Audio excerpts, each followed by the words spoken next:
Bienvenidos a un capítulo más de Diálogos Sensoriales. En esta ocasión estamos en la modalidad itinerante en línea y estamos conectados con el continente europeo. Vamos a platicar con Lauren Rogers. Ella es una consultora independiente de ciencias sensoriales que vive en el hermoso Staffordshire Peak District en Reino Unido. Lauren se enamoró de la ciencia sensorial a principios de los 90 cuando trabajaba para Dalgety Plc, una empresa de ingredientes alimentarios. Y bueno, Lauren está particularmente interesada en los atributos sensoriales, de consumo y emocionales de las marcas, vida útil sensorial, rendimiento del panel, comprobación de especificaciones sensoriales, tanto para alimentos como productos del hogar y cuidado personal. Y bueno, pues démosle la bienvenida a Lauren. Lauren, thank you so much for accepting this invitation to collaborate with Diálogos Sensoriales. Thank you so much. It's very nice to be here. Thank you for asking me. No problem. Let's start with well, the very first question. How and why did you start doing sensory evaluation? That's a good question because I started out life as an analytical chemist. Okay.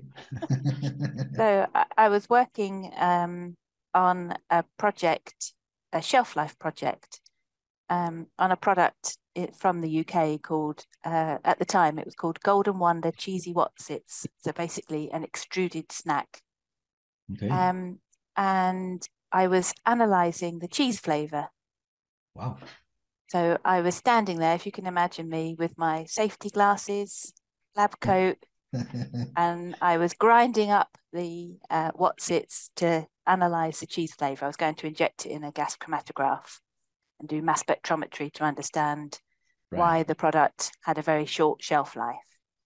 And I know you're recording this, but perhaps I'll just admit to it anyway. I did what you should never do in the lab. And that was I ate some of the cheesy Wotsits. Okay. I'm very fond of cheesy Wotsits, so it was very nice to eat them. And when I ate them, though, I realized that they were soft. Okay. And I thought, well, it doesn't matter about the cheese flavor. If I analyze that, inject it into the gas chromatograph, it's not going to tell me anything about the texture of the product. So I thought I need to find out how to look at the softness of the product. Right. So I did some research, found out about sensory science, and thought, this is good. It's a good area to be in. And learned a lot about sensory science for 2 years. I was doing my master's in instrumental analytical chemistry at the time. Wow. So it was very difficult to be up to date in both. Right. To keep up to date in sensory science and analytical chemistry. So I'd really fallen in love with sensory science. So I said bye-bye to analytical chemistry. Hello to sensory science. Right. It's like a first time love, right? And, yes, definitely. And who were your teachers? Who started into this sensory evolution? Well, there were several people that I learned from. A chap called Keith Greenhoff. He worked for a company at the time called Product Perceptions. Okay. And so he taught me a lot about screening panelists, recruiting panelists, and training panelists. So I learned from him and a couple of his colleagues. I also learned from David Kilcast from Leatherhead. Mm-hmm. He did several courses about sensory science, which I attended, and also Howell McPhee on the statistical side. Right. And Ian Wakeling as well from QI Statistics. Right. So all those people were very, very good at sharing their knowledge, sharing their failures and good things and bad things that they'd done as well, and really helped me set up sensory science for that company that I was working on at the time. Which part of sensory do you like most? I mean, if there is a part, or is everything? I think it's everything. I think that's what I like about sensory science, really. There's so many different parts to it, aren't there? I know we talk about 3 parts: discrimination, descriptive, and the consumer side.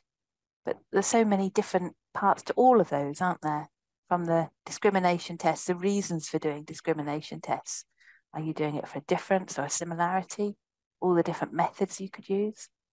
Right. And then for descriptive, you've got just the descriptive analysis. And then you've also got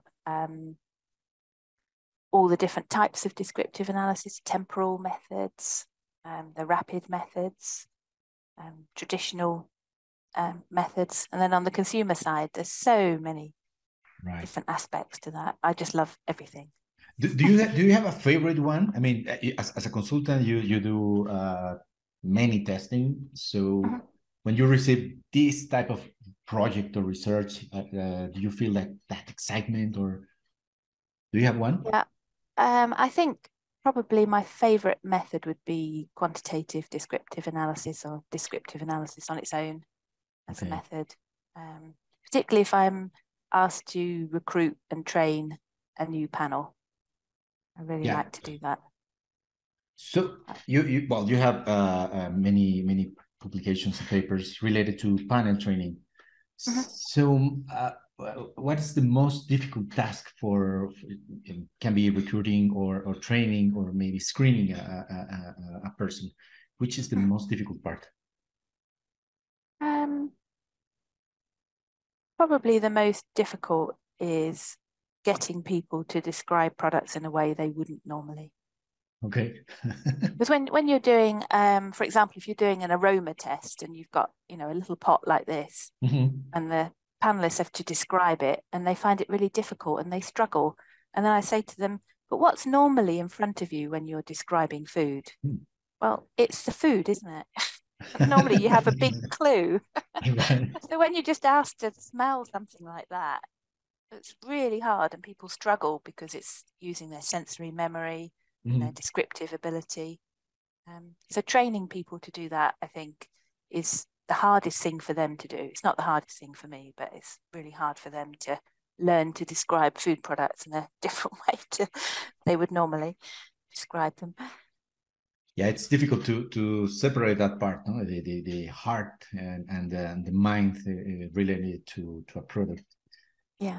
And do you have like a project or maybe research, something that reminds you or when you start thinking of that, a smile came to your face, like I really enjoyed that report or research. Do you have that memory? Yes. Probably the thing that I smile about the most, though, is not really a project or a report. It's probably I volunteer with the Institute of Food Science and Technology, the IFST in the UK. And one of the things I look after for them are their sensory science courses. So I look after the foundation course and the intermediate course. And that means making sure the syllabuses are up to date and that, the exam papers work. I have to moderate exam papers and things like that. But the thing that really made me smile recently was that the fact that the IFST are now able to accredit anyone across the globe to run these courses. And the reason why that makes me smile is I don't think there's enough sensory scientists in the world. So the more sensory scientists we can get, the better. Right. People are doing learning sensory science and doing sensory science makes me smile. If I'm doing a lecture at Nottingham University and Le Cordon Bleu, and if a couple of people come up to me after the lectures and say, what's it like being a sensory scientist? How can I get to be a sensory scientist? I think, yes, of course. Perfect. So in that way, you enjoy giving lectures and training people. Is it different in doing sensory in the UK or in the rest of the world? I mean, just sometimes we grew up with I don't know, maybe the American style, let's say. But when we learn or we start learning from other countries, we we start like asking ourselves what is different in each country. Do you think it's different? It's the same? What's your opinion? I think it's different within companies within the UK. Sometimes people say to me, "Oh, we're doing a triangle test and we've got difficulties," and I arrive on site and find that although they say they're doing a triangle test, they're not really doing a triangle test, they're doing something else. I know. So, so I think it's probably just every company I go to seems to do something different. You know, they'll pick a method and say they're doing QDA or some other method, and then you find there's something different about the way they approach it. But that's not a bad thing, because that's how new methods get developed, isn't it? How people do things differently and learn new things. Right. So maybe you have been asked to make flexible the sensory techniques. What do you think of this type of practice? Should we use sensory strictly as the technique has been developed, or we are allowed to do sensory more flexible? I think we can be as flexible as we like, as long as we stick to the best practices.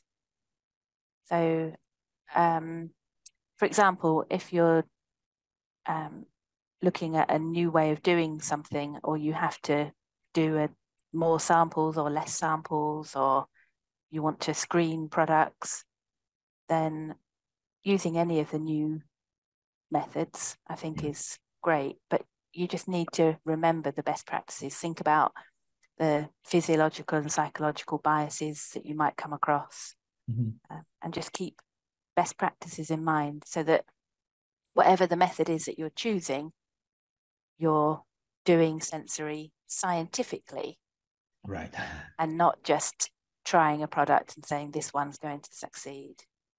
I think certainly I don't think my flexibility quite runs to one or two people saying this is the product for you, this is the product your company should launch, for example.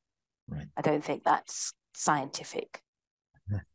Yes, sometimes people misunderstand the appliance of sensory, and they confuse the techniques, or they tend to ask to the judges, do you like it, or to the consumer, how is the intensity of I don't know, maybe aftertaste or whatever attribute for that product. So that's complicated, right? Yeah, and that's why I think probably the volunteering at the IFST and training people on, the right way to do sensory makes me smile, because I know that people will do sensory more correctly in the future, because they've learned the reasons why the other approaches shouldn't really be used, because they're not scientifically suitable. Right.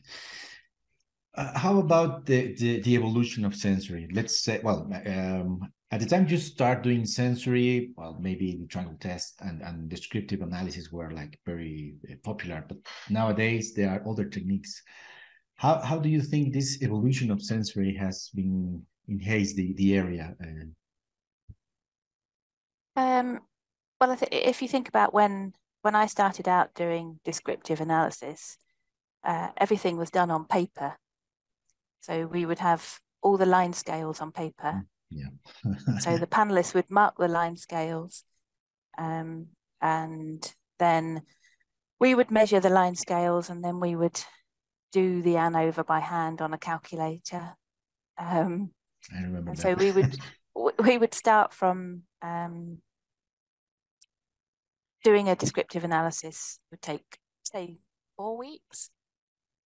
And then when we bought Fizz, then the descriptive analysis took 4 minutes. Oof. It was such a major change. And so if you think about that, how that was then, and you think about the changes now with AI, you can see those changes. So like analyzing open ends, right. In the past that used to take me forever. to do that, to code them all up and work on, go through each person's description. But now I just do 10% and get the AI to do the other 90%, check a few. And so the job is done in, a few hours rather than several days. Right. So you can just see the science just moving on and on, things getting more faster and faster. And I think that allows us more to understand about the results rather than just reporting the results, because it gives us more time to think about it, because we're not just, stuck at the computer typing things up or working things out. You can actually understand the results. You've got more time. Yes, you can transmit more the result of the objective from the research. Yeah, you can help the client understand more about their product and the results, rather than just saying this product is the one with the greatest liking score and these are the reasons. You can actually go into more of the detail. So it's very helpful. How do you face people that came to you and say, sensory is not working, I don't believe in sensory? What is your response to that? Well, maybe not the first one, because you can think other stuff, but which will be the professional response to them? no, the guts, but the professional one. Yeah, I had that happen to me the year before last. I was interviewing someone about their sensory strategy for their business, and it was one of the people that I had to interview. And she said to me, "I don't believe in sensory science. I have my own eyes, nose, ears, and mouth. So why do I need anyone else's?" And I must admit, at the time, I didn't have a response, because it was such a shock to me to hear that. So we just kind of moved on to the next question. But I think now I would explain to her about all the different reasons why sensory science is so powerful. The fact that you've got the trained panel side of things and the consumer side of things. And when you put them together, using something like preference mapping, you can almost hear the consumer say something like, if you increase the bitterness by 0.2%, I will like it 1 point on the scale more. And that's the type of output we get from preference mapping, isn't it? So I think I would use an example like that to try and sway her that her judgment is not good enough. Yeah, agreed. Okay. Has that happened to you before? Have you ever had that? Yes. What did you say? Just handy tips for future. Well, it's difficult, because in at this time, well, it was late 90s as well. It was the owner of the company. He didn't believe in sensory. So when we proposed him to establish a sensory lab and explain the benefits of sensory, his team was really aware of the benefits, but he didn't believe in. He didn't want it because it was like very expensive. So at the end, the team worked together, their team, and they start to make the amount of time they invest doing things without and with sensory. At the end, they got the budget for doing that, for doing a small sensory lab, but it was really difficult because it was the owner. So it was his opinion, and that's it. It's difficult to change. Yes, he was like a mature person, so it was really difficult, really. But the team did it, so that was mainly on his side. Okay. Nowadays, it's not easy to find somebody that don't believe in sensory as you did it.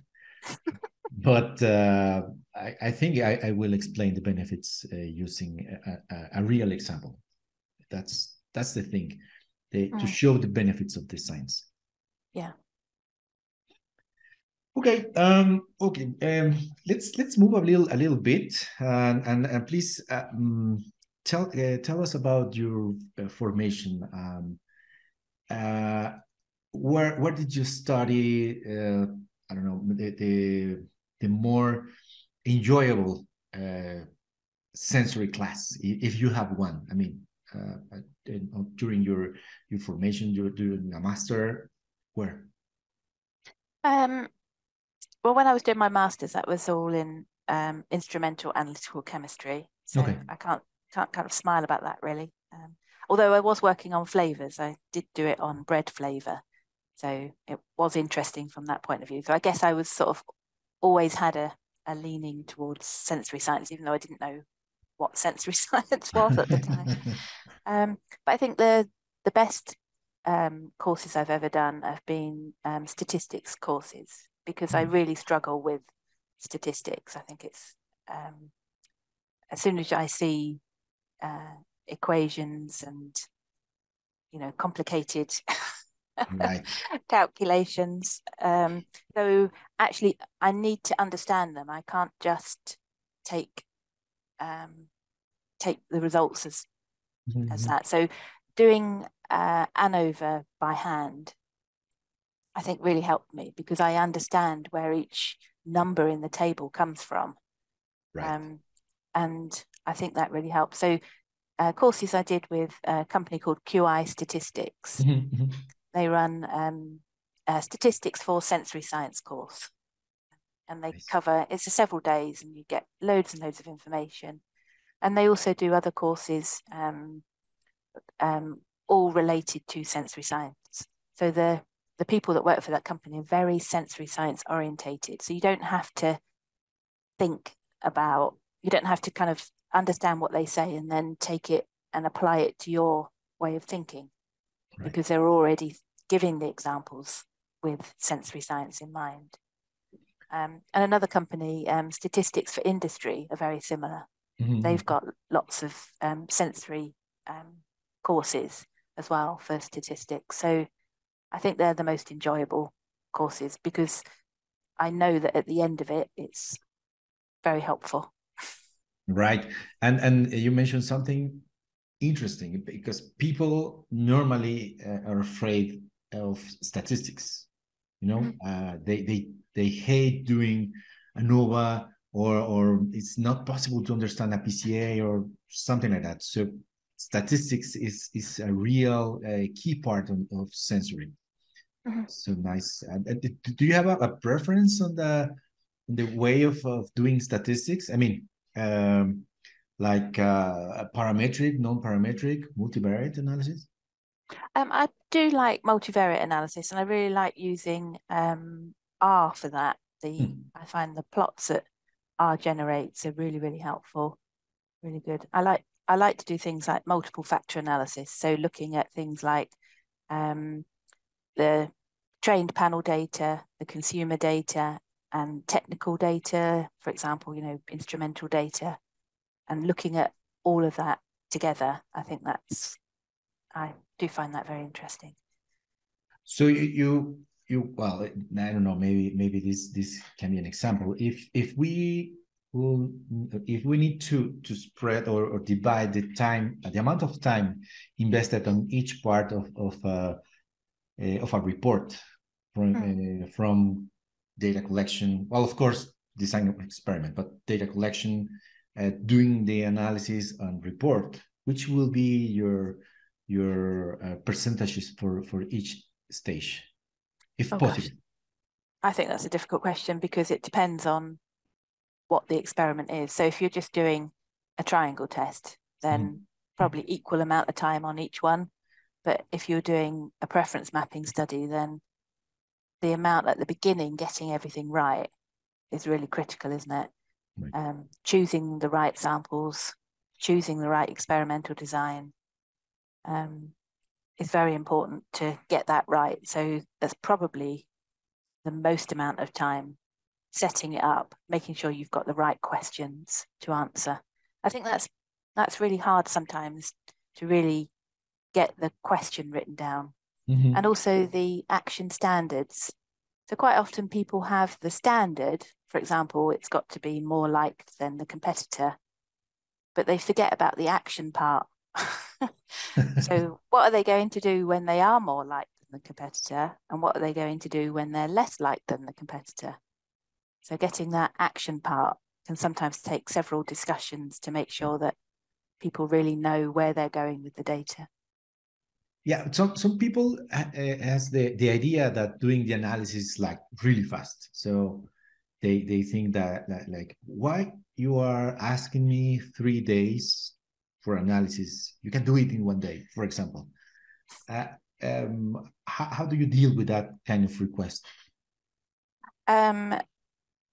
Normally, I show them an example of why it's important to look at raw data.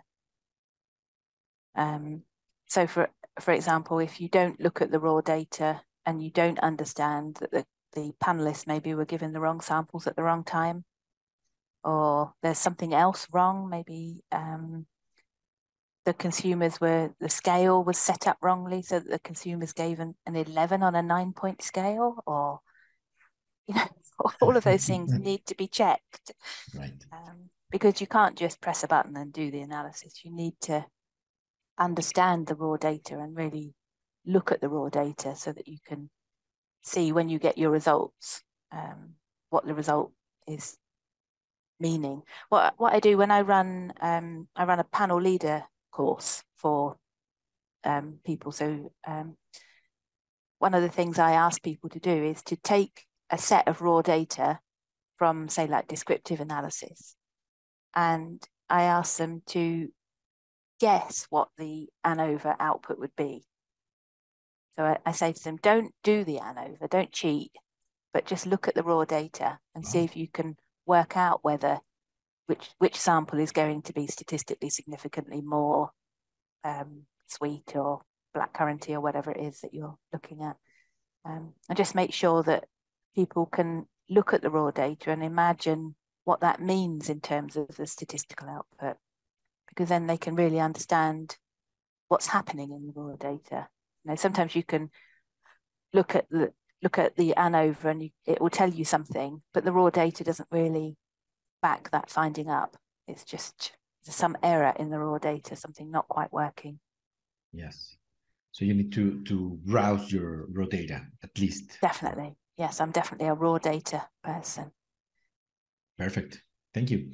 Let's move to these 3FC questions. You need to select one of each of the options.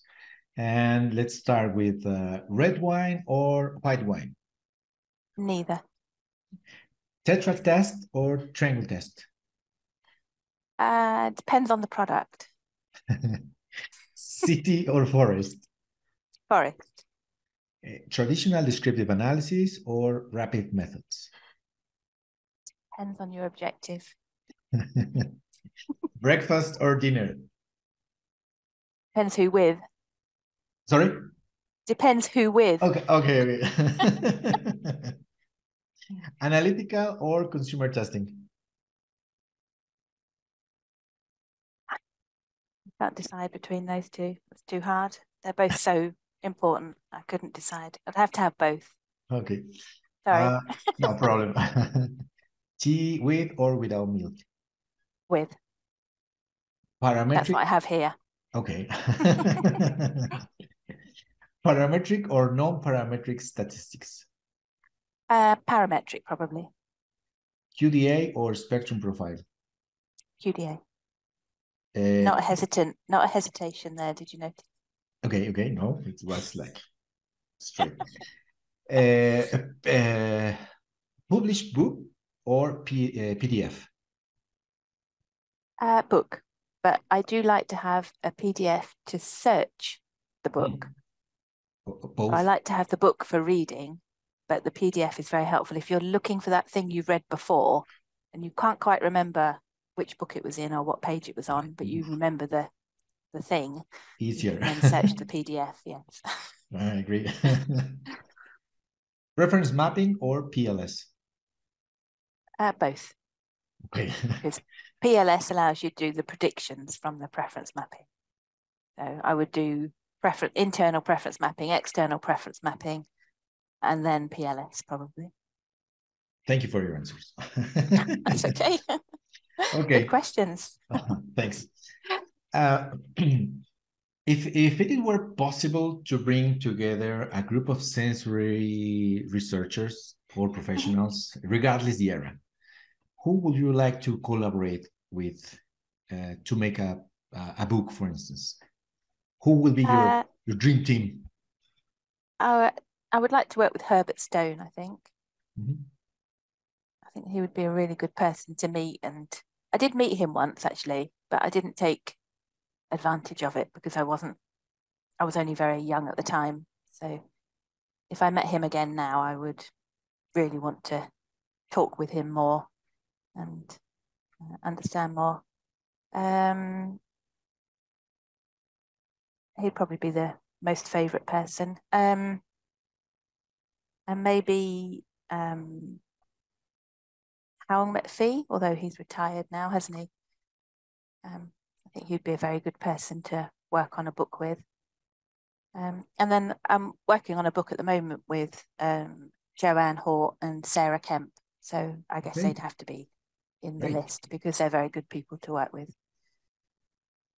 Do you like making or doing books a lot, or do you prefer to do research, field research? I mean, Um,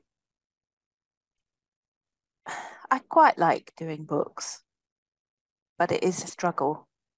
I know. It's a struggle to get people to, particularly if you're editing a book, Mm. it's very difficult to persuade people to write a chapter because everyone is busy, so Right. it's hard to ask people. But you really want them to contribute because you know that they're really good, that you know they're going to write a really good chapter.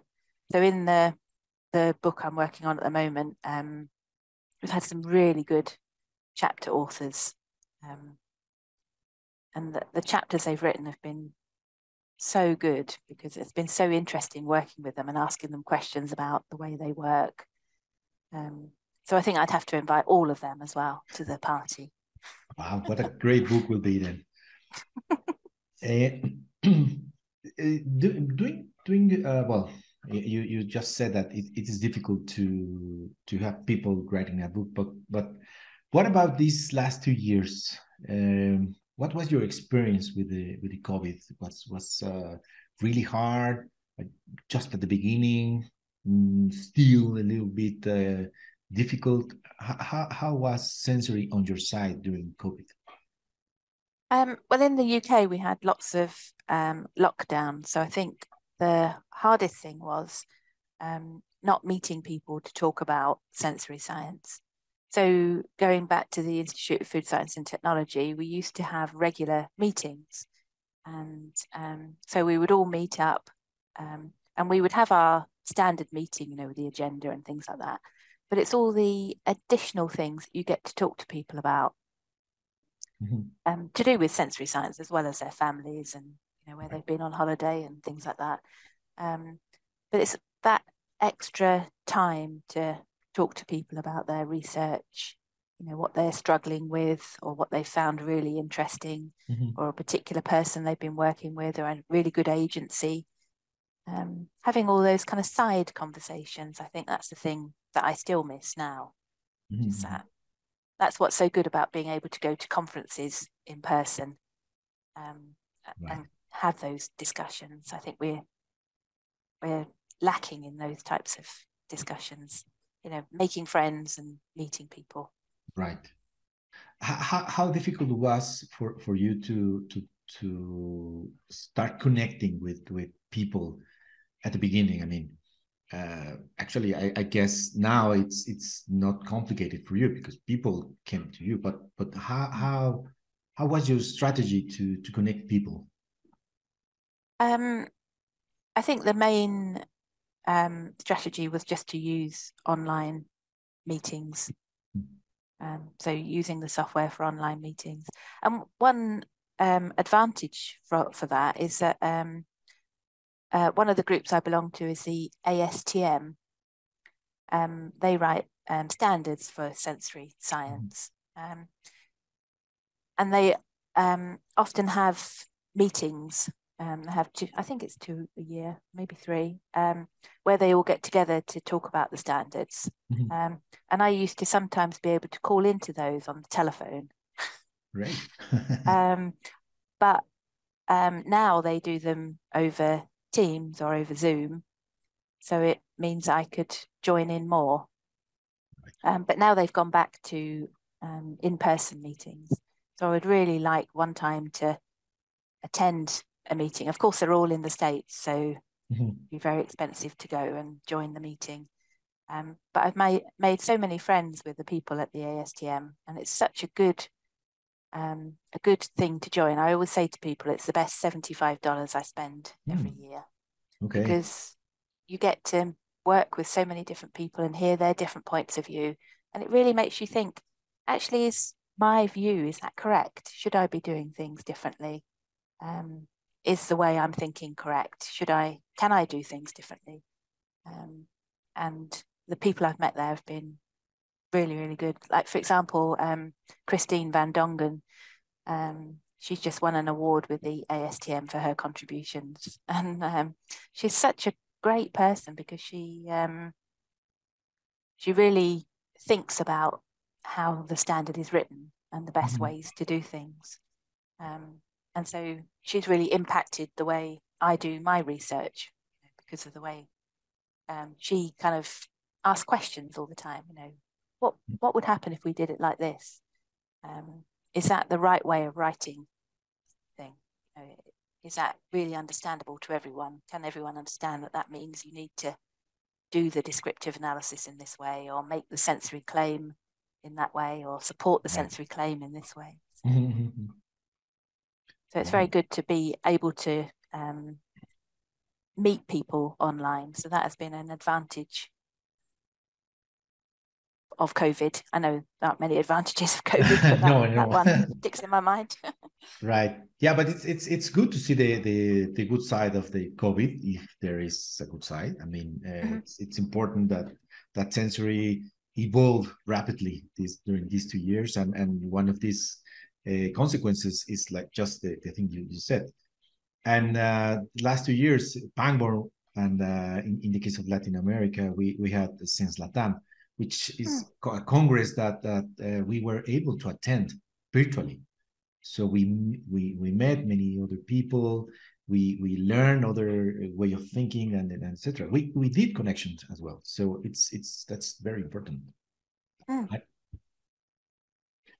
And okay, what will be, if any, the minimum skills?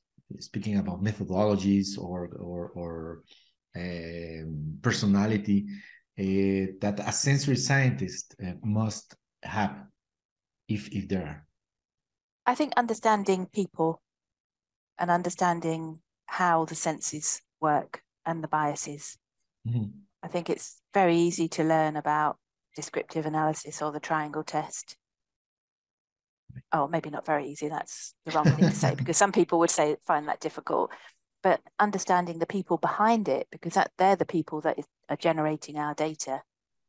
So understanding the analytical sensory side, the people, and then understanding the consumers. It's okay to just look at the liking scores, but who are those consumers? What do they normally buy? Why did they give that score?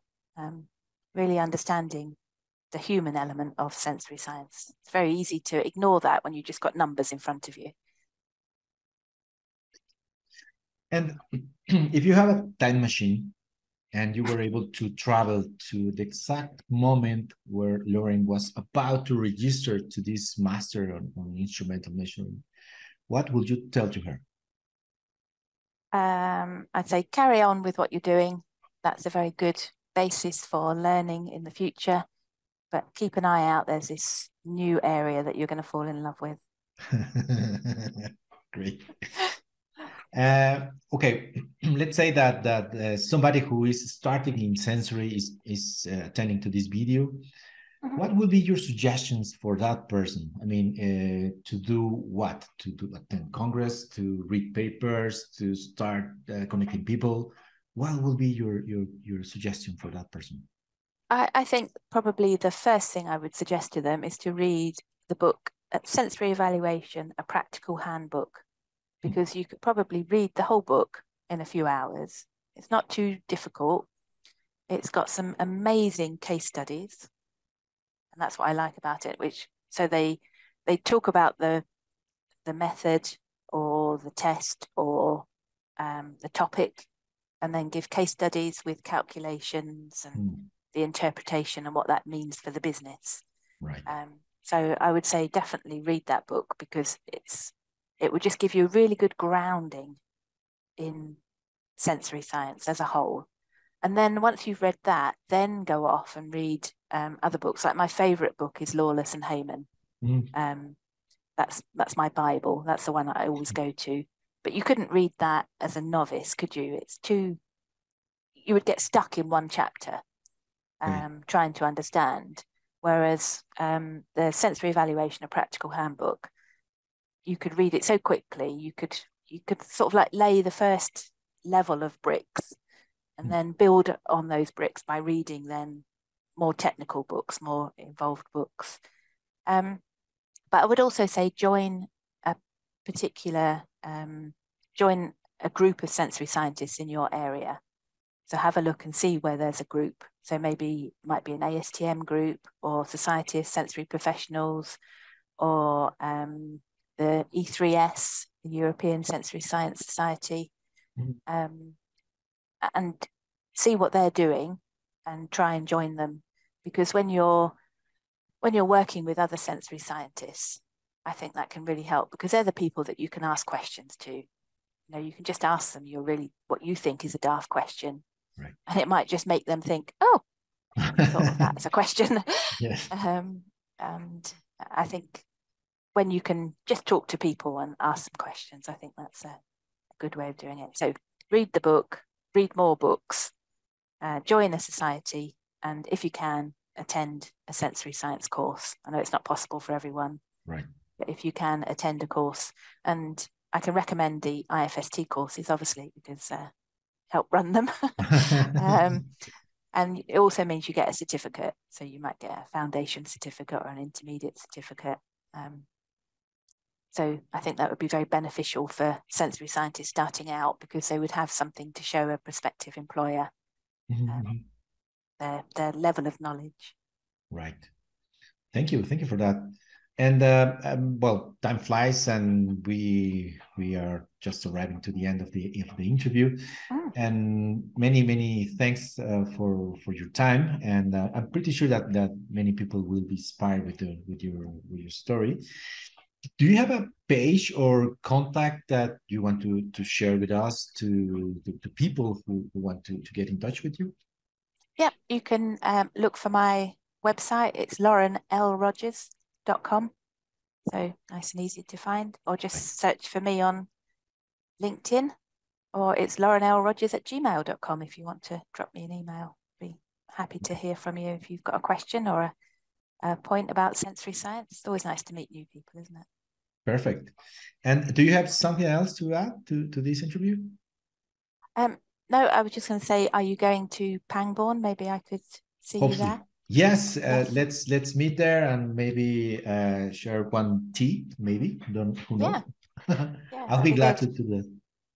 Thank you so much, Lauren. I really appreciate your time. Really. Thank you so much. And a ustedes muchas gracias por vernos. Espero les haya gustado. Si les gustó, denle click y compartan. Si no, no digan nada. Y nos vemos en la siguiente ocasión de Diálogos Sensoriales. Chao. See you. Bye. Cheerio. Bye.